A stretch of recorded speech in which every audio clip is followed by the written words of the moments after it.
시간이 되었으므로 다 같이 함께 기도하시면서 이날 새벽 주님께 예배하겠습니다. 저희에게 믿음을 주신 주님, 주님을 알게 하셨사오니 저희의 믿음이 무지함으로 끝나지 않게 하여 주시고 주님의 은혜 가운데 주님을 더 알아가며 주님의 뜻대로 살아갈 수 있는 저희가 되게 하여 주시옵소서. 저희 모두를 믿음의 신비 가운데로 인도하여 주시기를 기도드립니다. 하나님의 선하심을 맛보아 아는 자들이 되게 하여 주시옵소서. 합력하여 선을 이루시는 하나님을 경험할 수 있는 은혜를 저희 모두에게 허락하여 주시기를 간절히 기도드립니다. 성경의 말씀을 통해 주님을 알게 하시는 주님, 성경을 읽을 때마다 저희에게 의문과 고민 그리고 질문을 주셔서 성경을 통해 하나님의 진리를 더 깊게 깨달아 알게 하여 주시고 문자 속에 갇힌 주님이 아니라 문자 너머에 계시는 주님을 만날 수 있는 은혜를 저희에게 허락하여 주시옵소서. 성경 말씀으로 인도함 받는 우리의 삶이 되게 하여 주시고 기도하는 가운데 힘을 얻어 주님 뜻대로 살아가는 저희의 날마다의 삶이 되게 하여 주시옵소서. 이 새벽에 주님 앞에 앉아있는 교우들을 기억하여 주시고 저들의 기도에 응답하여 주시며 주님의 인도하심 가운데 오늘도 평안한 날 되게 하여 주시기를 기도드립니다. 저희의 가정을 지켜 주시옵소서. 자녀들에게 하늘의 복 내려주시기를 기도드립니다. 운전하시는 모든 교우들을 보호하여 주시고 안전하게 하여 주시옵소서. 하나님이 허락하신 직장과 기업 위에 하나님의 다스림이 있게 하여 주시고 나눔과 베품이 더 풍성해질 수 있도록 하나님 함께하여 주시옵소서. 저희에게 건강 허락하여 주시고 연로하신 부모님들에게 생명의 날 더하여 주시기를 기도드립니다. 주님, 오늘도 저희의 기도가 주님께 올려드려지는 아름다운 향이 되게 하실 줄 믿습니다. 오늘도 말씀을 통해 저희를 깨우쳐 주시옵소서. 예수님의 이름으로 기도드립니다. 아멘. 오늘 우리가 살펴볼 말씀은 요한계시록 5장 1절에서 8절까지의 말씀입니다. 승리하신 그리스도라는 제목으로 함께 말씀 나누겠습니다. 한 구절씩 말씀 살펴보겠습니다. 먼저 5장 1절입니다. 나는 또 그 보좌에 앉아 계신 분이 오른손에 두루마리 하나를 들고 계신 것을 보았습니다. 그 두루마리는 안팎으로 글이 적혀 있고 7인을 찍어 봉하여 놓은 것이었습니다. 우리가 어제 살펴본 요한계시록 4장에는 요한이 하늘로 올라가 하늘 보좌에 앉아 계신 하나님을 보게 된 것과 하나님을 찬양하는 천사들이라고 말할 수 있는 24장로, 네 생물을 본 장면이 기록되어져 있습니다. 오늘 우리가 보게 되는 5장에서 요한이 보게 되는 첫 번째는 보좌에 앉으신 하나님의 오른손에 들려진 두루마리입니다. 오른손은 일반적으로 권능과 권세를 상징합니다. 오른손에 두루마리가 있다라고 하는 말은 문자적으로 오른손 바닥 위에 두루마리가 놓여 있다는 뜻입니다. 이 두루마리라고 하는 것은 일반적으로 파피루스에 쓰여진 문서들을 말합니다. 이 파피루스는 갈대과의 잎으로서 종이가 발명되기 전에 종이의 역할을 하던 것을 말합니다. 주전 3000년 전에 이집트에서 사용되기 시작했고 로마 시대에 가장 인기 있는 기록 도구가 바로 파피루스였습니다. 하나님의 오른손에 놓여 있는 두루마리는 안팎으로 글이 적혀져 있습니다. 이 문자적으로 해석해 보면 뒷면에도 써 있는 문서다라는 뜻입니다. 그리고 두루마리는 7인을 찍어 봉인되어 있습니다. 7인은 완전함을 상징합니다. 그만큼 중요한 내용을 담고 있는 문서라는 뜻입니다. 이 봉인되었다라고 하는 것은 공개되어서는 안 되는 명령이나 중요한 계약과 내용을 담고 있는 문서에 사용되는 말입니다. 아무나 볼 수 없다는 것입니다. 그래서 봉인하는 것입니다. 그래서 두루마리 끝부분에 밀랍이나 진흙 조각을 발라두기도 하고 도장이 새겨진 반지로 봉인을 하기도 합니다. 요한계시록 전체의 내용을 살펴볼 때 7인으로 봉인된 두루마리는 세상 심판과 역사의 결말 그리고 그리스도의 영원한 통치를 기록하고 있습니다. 이제 다음 구절 살펴보겠습니다. 5장 2절입니다. 내가 보니 힘센 천사가 큰 소리로 이 봉인을 떼고 두루마리를 펴기에 합당한 사람이 누구인가 하고 외쳤습니다. 요한이 5장에서 두 번째 목격하게 되는 것이 힘있는 천사가 봉인을 떼고 두루마리를 펴기에 합당한 사람이 누구인가 외치는 장면입니다. 이 구절에 등장하고 있는 힘있는 천사는 본문을 포함해서 요한계시록에 3번 등장하고 있습니다. 하지만 힘있는 천사에 대한 자세한 설명은 요한계시록에 없습니다. 요한계시록에서 힘있는 천사는 두루마리에 기록된 핵심 사건을 소개하는 결정적인 순간에 등장하고 있다는 것을 알 수 있습니다. 힘센 천사는 큰 소리로 외칩니다. 그러면서 왕이 전하는 명령을 선포하는 사자의 역할을 하고 있습니다. 이 정도로 힘센 천사에 대해서 우리가 알 수 있습니다. 5장 3절과 4절 말씀 보겠습니다. 그러나 두루마리를 펴거나 그것을 볼 수 있는 이는 하늘에도 없고 땅 위에도 없고 땅 아래에도 없었습니다. 이 두루마리를 펴거나 볼 자격이 있는 이가 하나도 보이지 않으므로 나는 슬피 울었습니다. 누가 이 두루마리를 펴며 그 인을 떼기에 합당하냐? 힘있는 천사가 외쳤습니다. 천사도 열 수 없는 것입니다.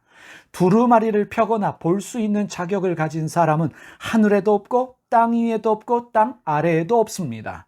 그래서 요한이 이러한 사실로 인해 슬피 울었습니다.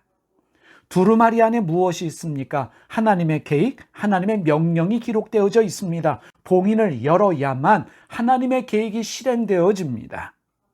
요한은 하나님의 계획이 실행되지 않을 것에 대한 두려움, 봉인을 열어서 하나님의 계획을 실행할 자가 없다는 것 때문에 슬피 운 것입니다. 5장 5절 말씀입니다. 그런데 장로들 가운데서 하나가 나에게 울지 마십시오. 유다 지파에서 난 사자 곧 다윗의 뿌리가 승리하였으니 그가 7봉인을 떼고 이 두루마리를 펼 수 있습니다 하고 말하였습니다. 자, 슬피 울고 있는 요한에게 24장로들 가운데 한 장로가 울지 말라라고 말합니다. 그러면서 봉인을 떼고 두루마리를 펼 수 있는 분에 대하여 소개를 합니다. 그가 누구입니까? 유대 지파에서 난 사자, 다윗의 뿌리로 표현되어진 바로 예수 그리스도이십니다. 승리하신 그리스도만이 7인을 떼시고 하나님의 구원 계획을 실행할 수 있습니다. 마지막 때에 하나님의 뜻에 따라 세상을 심판하시고 성도를 완전하게 구원하기 위해 오시는 분은 바로 예수 그리스도이십니다. 5장 6절 말씀입니다. 나는 또 보자와 내 생물과 장로들 가운데 어린 양이 하나 서 있는 것을 보았는데 그 어린 양은 죽임을 당한 것과 같았습니다. 그에게는 뿔 7과 눈 7이 있었는데 그 눈들은 온 땅에 보내심을 받은 하나님의 7 영이십니다. 요한이 5장에서 세 번째로 목격하게 되는 것이 무엇입니까? 보좌와 내 생물과 장로들 가운데 서 있는 죽임을 당한 것 같은 어린 양입니다. 5절은 그리스도는 유다 지파와 다윗의 가문에서 오셔서 하나님의 원수에 대하여 승리하셨다라는 사실을 강조하고 있습니다. 방금 읽은 6절에서는 그리스도에 대하여 이렇게 말합니다. 죽임을 당한 것과 같은 어린 양이다 라고 표현하면서 그리스도의 승리 방법에 대하여 말씀하고 있습니다. 예수 그리스도가 어떻게 승리하셨습니까? 승리하신 그리스도는 유월절의 어린 양처럼 자신의 죽음으로써 승리하셨습니다. 십자가에서 승리하신 그리스도가 7 봉인을 떼고 두루마리를 펴실 수 있습니다. 예수 그리스도는 십자가의 죽음으로써 이미 승리하셨습니다. 십자가에서 죽으시고 부활하신 그리스도는 승리하신 주님이십니다. 그래서 요한계시록은 이것을 선포하고 있습니다. 그리스도께서 사탄에 대하여, 세상에 대하여, 악에 대하여 승리하셨다라는 사실을 선언하고 있는 것입니다. 승리하실 것이 아니라 이미 승리하신 분이 예수 그리스도이십니다. 어린 양은 7뿔과 7눈을 가지고 있습니다. 7뿔은 원수들을 전멸시키시는 전사로서의 완전한 능력을 가지신 전능하신 주님을 의미합니다. 전능하신 주님, 원수를 전멸시키는 전능하신 주님에 대한 의미와 상징이 7뿔입니다. 7눈은 모든 것을 다 보시고 계시는 전지하신 주님을 상징합니다.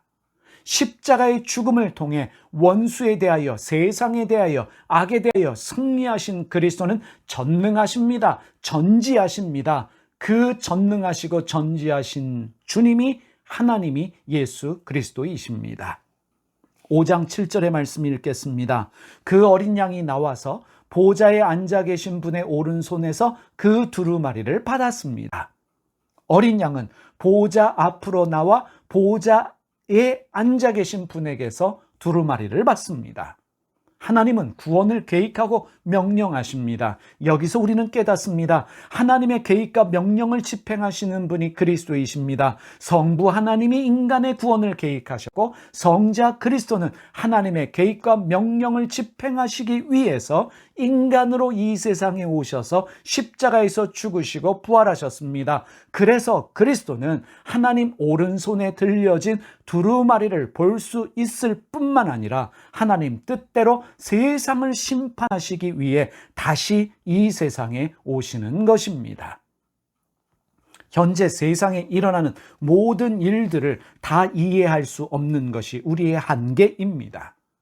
어떤 경우에 우리 눈에는 사탄이 승리하는 것처럼 보입니다. 그래서 우리가 두려워하는 경우도 있습니다. 우리의 착각이요 오해입니다. 두려워하지 마십시오. 세상 모든 역사가 원수의 사탄의 전략이 아니라 그리스도의 권세 아래, 이미 승리하신 그리스도의 권세 아래 움직이고 있다는 사실입니다. 때가 되면 그리스도는 다시 이 세상에 오셔서 세상을 심판하십니다.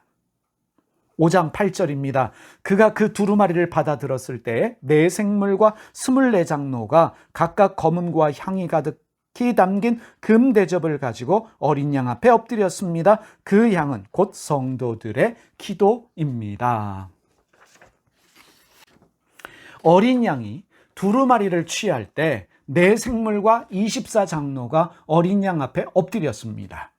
이 구절에서 그리스도를 경배하며 예배하는 천상 존재들의 모습을 발견하게 됩니다. 그들이 한 일이 무엇입니까? 제일 먼저 엎드렸습니다. 엎드렸다라고 하는 것은 주님의 권세 앞에 피조물이 가지는 자세를 말합니다. 예배하는 자 엎드려야 합니다. 주님을 예배하는 우리는 엎드려야 합니다. 두렵고 떨림으로 엎드려야 합니다. 그분 앞에 엎드리는 건 모든 것들을 내어놓는 것입니다. 그분의 권세를 인정하는 것입니다. 예배는 사람을 만나고 사람에게 보이는 행위가 아닙니다. 예배는 하나님께 나오는 것이며 예배는 하나님께 엎드리는 것이며 예배는 하나님께 보여지고 드려지는 행위라는 것을 기억하시기를 바랍니다. 그런데 이들에게 들려진 두 가지 도구가 있습니다. 첫 번째는 검은고입니다. 검은고를 하프로 번역합니다. 10개 또는 12개의 현으로 이루어진 수금의 일종입니다. 성전에서 예배할 때 사용되던 악기입니다. 시편을 노래할 때 사용되는 악기가 바로 검은고입니다. 다윗이 찬양하던 도구였습니다. 천상의 존재들은 악기를 가지고 예배합니다. 악기는 예배를 아름답게 합니다. 풍요롭게 하는 귀한 도구입니다. 그런데 우리가 주목해야 될 두 번째 도구가 있습니다. 향이 가득하게 담긴 금대접입니다. 향은 아름다운 향기로운 제물입니다. 하나님께 바쳐진 제물이 받아들여졌다는 것을 의미하는 것입니다. 구약의 예배에서 향은 매우 중요한 역할을 했습니다. 그런데 요한계시록 말씀을 보니까 금대접에 담긴 향을 성도들의 기도로 말씀하고 있다는 사실입니다.